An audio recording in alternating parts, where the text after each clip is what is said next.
Praise the lord. దేవుని నామములో అందరికీ వందనములు. ఈ దిన వాక్యము కొరింథీయులకు రాసిన 2వ పత్రిక 1వ అధ్యాయము 4వ వచనాన్ని ధ్యానించుకుందాం. దేవుడు మిమ్మను ఏ ఆదరణతో ఆదరించుచున్నాడో ఆ ఆదరణతో ఎట్టి శ్రమల్లో ఉన్న వారినైనను ఆదరించుటకు శక్తి గలవారగునట్లు ఆయన మా శ్రమల అంతటిలో మమ్మను ఆదరించుచున్నాడు. దేవుడు ఈ వాక్యాన్ని దీవించునుగాక. ప్రార్థన చేసుకుందాం. ప్రేమామేడ కృపామేడ మా స్థుతుల కారణభూతుడు అయిన గొప్ప దేవ, మీ బంగారు పాదములకు వెళ్ళలేని స్తోత్రాలు వదనాలయ్యా. మరి చదవబడిన వాక్యం తండ్రి మీరు చూపించే ఆదరణ ఎంత గొప్పదో నాయన తెలియపరుస్తుంది ప్రభా. మరి ఈ వాక్యాన్ని తండ్రి ఇదిగో ప్రభా నాయన అందరి హృదయాల్లో మరి నింపుకుంటకు మాతో మాట్లాడమని మీ కృపా కటాక్షం మెండుగా మా అందరి మీద కుమ్మరించమని వేడుకుంటూ యేసుక్రీస్తు ఉన్నతమైన నామంలో వేడుకొని ప్రార్థన చేస్తున్నాం తండ్రి. ఆమెన్. ప్రియ దేవుని బిడ్డలారా, మనం చూసినట్లయితే ఇక్కడ దేవుడు మనకి సెలవిస్తున్న విషయాన్ని ఏంటంటే, దేవుడు మిమ్మను ఏ ఆదరణతో ఆదరించుచున్నాడో. ఆదరణ కదండి. ఆదరణ అనేది మనకి దొరుకుతుందా అంటే దొరుకుతుందండి. ఈ లోకంలో కూడా ఆదరణ దొరుకుతుంది, కానీ అది స్వల్పమైనది, అశాశ్వతమైనది. కొంచెం సేపు మాత్రమే ఆదరణ ఉంటుందన్నమాట. ఈ లోకంలో మరి ఆదరించే ప్రతి మనిషి కూడా ఆదరిస్తూ ఉంటారు, కానీ అది కాసేపు మాత్రమే ఉంటుందన్నమాట. అది శాశ్వతంగా ఉండే ఆదరణ కాదు. మనము శ్రమల్లో మరి ఇక్కడ మనం ఎన్నో శ్రమల్లో ఉంటాము, కానీ ఎన్నో బాధల్లో ఉంటాము. అయితే అలాంటి శ్రమల్లో అలాంటి బాధల్లో మరి ఆదరించడానికి దేవుడు మనకి తోడుగా ఉన్నాడండి. ఆయన్ని ప్రేమించేవారుగా మనం ఉంటే ఆయన మనకు తోడుగా ఉంటాడనమాట. మనల్ని ఆదరించేవాడుగా ఉంటాడు, మనల్ని హత్తుకునేవాడుగా ఉంటాడనమాట. మరి ఈ విషయాన్ని మనము గ్రహించాలి. అలాగే కొరింథీయులకు రాసిన 2వ పత్రిక 1వ అధ్యాయంలోనే 3వ వచనము 5వ వచనాన్ని కూడా ఒకసారి మనం ధ్యానించుకుందాం. కనికరం చూపు తండ్రి సమస్తమైన ఆదరణను అనుగ్రహించు దేవుడు మన ప్రభువైన యేసుక్రీస్తు తండ్రినైనా దేవుడు స్తుతింపబడునుగాక. అలాగే కనికరం చూపే తండ్రి అండి. ఆయన సమస్తాన్ని మనకి ఆదరించే దేవుడు, సమస్తమైన ఆదరణను కూడా అనుగ్రహించే దేవుడుగా ఉన్నాడు. ఆయన మన మీద కనికరం చూపే దేవుడు.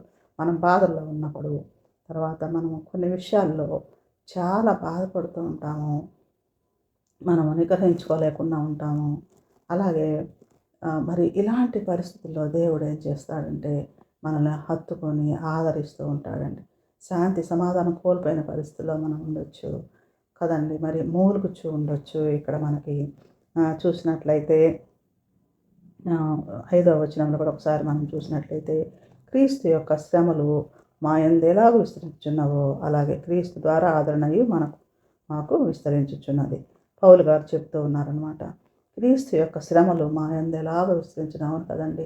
క్రీస్తు యందు శ్రమలు, క్రీస్తు వలన శ్రమలు ఎన్నో మళ్ళీ మనకు వస్తున్నా కూడా మన వల్ల మనకు శ్రమలు చాలా కలుగుతూ ఉంటాయి. మరి ఆ శ్రమలన్నీ భరించే శక్తిని ఎవరిస్తారంటే దేవుడే ఇస్తాడు. ఆదరణ ఆయన శ్రమలు వస్తున్నా కూడా మరి దాన్ని తట్టుకునే శక్తిని, ఓదార్పుని ఎవరిస్తారంటే మన దేవుడే మనకి ఇవ్వగల దేవుడు. మరి ఎంత బాధలో ఉన్నా కూడా, ఎంత మనము కష్టాల్లో ఉన్నా కూడా మరి మనల్ని గుర్తించేది ఎవరంటే మన దేవుడు మాత్రమేనండి. ఈ లోకం కాదు, ఈ లోకం శాస్త్రం కాదు. ఈ లోకంలో చూపించే ప్రేమ, మరి ఆదరణ అవన్నీ కూడా తాత్కాలికమైనవి, అవి శాశ్వతమైనవి కావు. కాబట్టి ప్రియ దేవుని బిడ్డలారా, మరి దేవుని ప్రేమిస్తే కనుక మనం ఎంత శ్రమల్లో ఉన్నా, ఎన్ని బాధల్లో ఉన్నా కూడా ఆయన మనల్ని ఆదరించే దేవుడుగా ఉన్నాడని మనం ఈ వాక్యం ద్వారా తెలుసుకోవచ్చండి. కానీ మరి మనకి ఐశ్వర్యం ఉండొచ్చు, కానీ ఐశ్వర్యం ఉండొచ్చు, ఆస్తులు ఉండొచ్చు, అంతస్తులు ఉండొచ్చు, గొప్ప పేరు ఉండొచ్చు, ధనము అన్నీ ఉండొచ్చు, పేరు ప్రఖ్యాతులు అన్నీ ఉండొచ్చు. కానీ ఆ ఆదరణ అనేది మనకు బాధల్లో ఉన్నప్పుడు ఆదరణ లభించకపోతే, లేకపోతే శాంతి లేకపోతే, సమాధానం లేకపోతే మరి ఇవన్నీ వృధా కదండి. అవును కదా. మరి ఈ ఆదరణ ఎవరు ఇస్తారు అంటే దేవుడు మాత్రమే ఇస్తాడు. మనము లేమిలో ఉన్నామనుకోండి, బాధల్లో ఉన్నామనుకోండి, తర్వాత మనం కష్టాల్లో ఉన్నామనుకోండి, అలాంటప్పుడు ఆదరించే వాళ్ళు ఎవరైనా ఉంటారా? ఎవరు ఉండరండి. ఎప్పుడు ఉంటారు?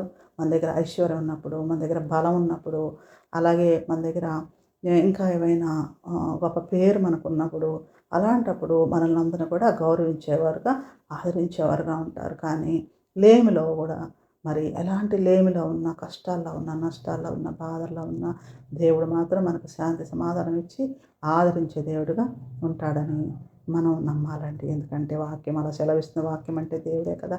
దేవుడే మనకి వాక్యం ద్వారా మనతో మాట్లాడుతూ ఉన్నాడు కాబట్టి దేవుని బిడ్డలారా అందరూ కూడా గ్రహించాలని దేవుడు కోరుకుంటూ ఉన్నాడండి.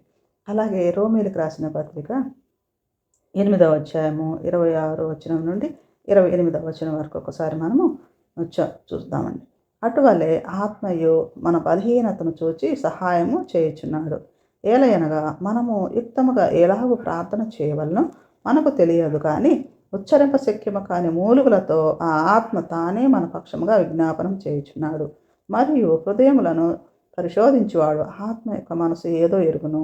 ఏలయనగా ఆయన దేవుని చిత్త ప్రకారము పరిశుద్ధుల కొరకు విజ్ఞాపనము చేయుచున్నాడు. దేవుని ప్రేమించు వారికి అనగా ఆయన సంకల్పము చొప్పున పిలువబడిన వారికి మేలు చేయుటకై సమస్తము సమకూడి జరుగుచున్నవని ఎరుగుదుము. ప్రియ దేవుని బిడ్డలారా, మరి ఇక్కడ చూసినట్లయితే మన ఆత్మ బలహీనంగా ఉందనుకోండి. బలహీనంగా ఉన్నప్పుడు దేవుడు మనకి సహాయం చేసేవాడుగా ఉన్నాడు. ఆత్మను కూడా బలపరిచేవాడుగా దేవుడు ఉంటాడు. ఎప్పుడు దేవుని వైపు మనం చూసినప్పుడు, దేవుని మనం ప్రేమించినప్పుడు మన బలహీనత నుంచి కూడా మనల్ని బలంగా చేయగల సమర్థుడైన దేవుడు అనమాట. మనం ఎలాగ ప్రార్థన చేయాలో మనకు తెలియదు, కానీ దేవుడు ఏం చేస్తున్నాడు, మన పక్షంగా విజ్ఞాపన చేస్తున్నాడు. మూలుగుతూ చేస్తాడనమాట. ఆయన ఎలా అంటే హన్న అనే ఒక ఆమె ఉన్నది. ఆమె తన ప్రార్థన చేస్తుందన్నమాట. దేవాలయంలో ప్రార్థన చేస్తూ ఉంది బిడ్డల కొరకు. అయితే అప్పుడు ఒక బిడ్డ కావాలి అని ప్రార్థన చేస్తుందన్నమాట.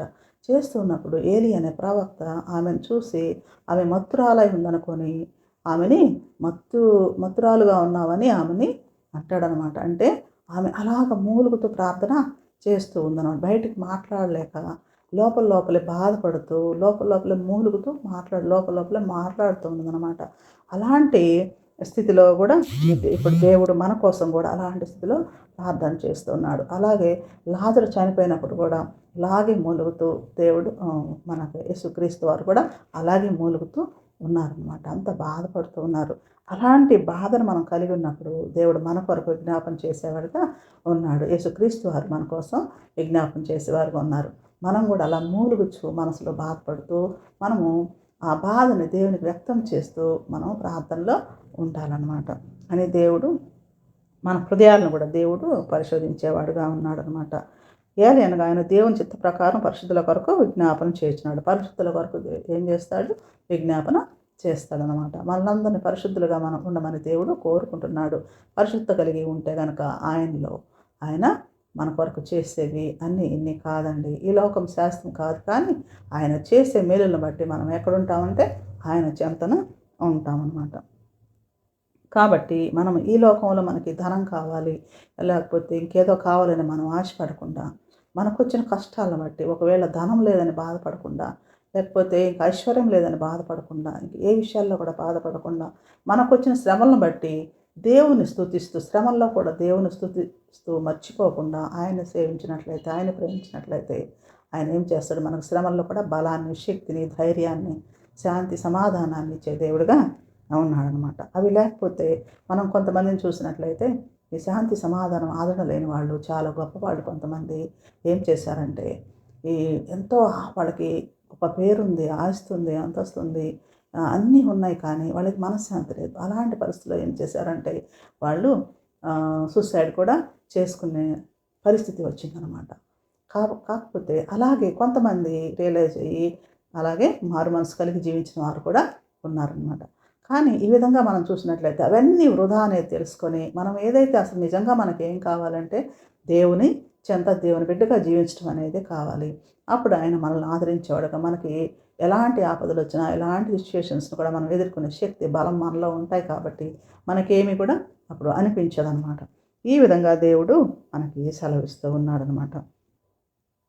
అయితే ఆయన ప్రేమించేవారుగా ఉంటే ఆయన ఏం చేస్తాడు, మనకి సమస్తాన్ని సమకూర్చి ఇస్తాడనమాట. ఆయన ప్రేమించేవారుగా మాత్రం మనం ఉండాలి. ఆయన కోరుకుంటుంది ఒకటేనండి, ఆయన ప్రేమించాలి. ఆయన మనం ప్రేమించిన దానికంటే కూడా ఆయన మనల్ని ఇంకా ఎక్కువగా ప్రేమించే దేవుడుగా ఉన్నాడు. ఈ లోకంలో చూసినట్లయితే ఎందుకు ప్రేమిస్తారు? స్వార్థం కోసం ప్రేమిస్తారు. ఒకళ్ళనొకళ్ళు ప్రేమించుకోవడం అంటే స్వార్థం ఉంటుంది అందులో. కానీ దేవునిలో ఏ స్వార్థం లేదండి. ఆయన నిజమైన నీతిమంతుడైన దేవుడు, నిజంగా ప్రేమించే దేవుడు. కాబట్టి మనం ఎన్ని చేసినా కూడా మనల్ని వదిలిపెట్టక, మనల్ని ప్రేమిస్తూనే నిరంతరం ప్రేమిస్తూనే ఉన్న దేవుడు. ఎందుకంటే మనం అంటే అంత ఇష్టం అన్నమాట ఆయనకి. కాబట్టి ప్రియ దేవుని బిడ్డలారా, ఆయన ఆదరణ ఎవరు ఇవ్వలేదండి. ఆయన శాంతి, ఆయన ఇచ్చే శాంతి ఈ లోకంలో ఎవరు ఇవ్వలేనిది. ఆయన ఇచ్చే సమాధానం ఈ లోకంలో ఎవరు ఇవ్వలేనిది. కాబట్టి ప్రియ దేవుని బిడ్డలారా, దేవుని చెంతలో దేవుని ప్రేమిస్తూ ఉందాము. యెషయా గ్రంథము 66వ అధ్యాయం 13వ వచనం ఒకసారి మనం చూసినట్లయితే, ఒకరి తల్లి వానిని ఆదరించినట్లు నేను మిమ్మల్ని ఆదరిస్తానని చెప్తున్నాడు. ఒకరి తల్లి ఒకరిని ఆదరించినట్లు. తల్లైనా మర్చిపోతుందేమో కానీ దేవుడు మాత్రం మనల్ని మర్చిపోయే దేవుడు కాదండి. మనల్ని ఆదరిస్తూనే ఉంటాడు. కాబట్టి మనకు కావాల్సింది ఏంటంటే ఆదరణ, శాంతి, సమాధానం కావాలండి. అవి లేక ఎంతోమంది అల్లాడిపోతున్నారు. అదే దేవుని చెంతకు వచ్చి దేవుని ప్రేమిస్తే ఇవన్నీ కూడా మనం కలిగి ఉంటామని దేవుడు చెప్తున్నాడు. కాబట్టి ఇట్టి కృపా ధన్యత దేవుడు మనకు కలుగజేసి మనమందరం కూడా ఆదరణ కలిగి శాంతి సమాధానం కలిగి జీవించాలని దేవుడు కోరుకుంటూ ఉన్న దాన్ని బట్టి ఆయనకి స్తోత్రాలు చెల్లిస్తూ ప్రార్థన చేస్తున్నాం. ప్రేమామయుడ, కృపామయుడ, మా స్థుతులకు కారణభూతుడైన గొప్ప దేవ, మీ బంగారు పాదములకు వెళ్ళైన స్తోత్రాలయ్యా. మరి ఇదిగో ప్రభా, ఈ వాక్యంలో సారాంశాన్ని తండ్రి మాతో మాట్లాడినందుకు మీకు స్తోత్రాలయ్యా. ప్రతి ఒక్కరు హృదయాల్లో నింపుకుంటారు నాయన. ప్రతి ఒక్కరూ ఆదరణ కలిగి శాంతి సమాధానం కలిగి జీవించటకు, మీ అందు ప్రేమ కలిగి జీవించటకు మీ కృప దయచేయమని, ప్రతి బిడ్డని ఆశీర్వదించి నడిపించమని వేడుకుంటూ యేసుక్రీస్తు నామములో వేడుకొని ప్రార్థన చేస్తున్నాం తండ్రి. ఆమేన్.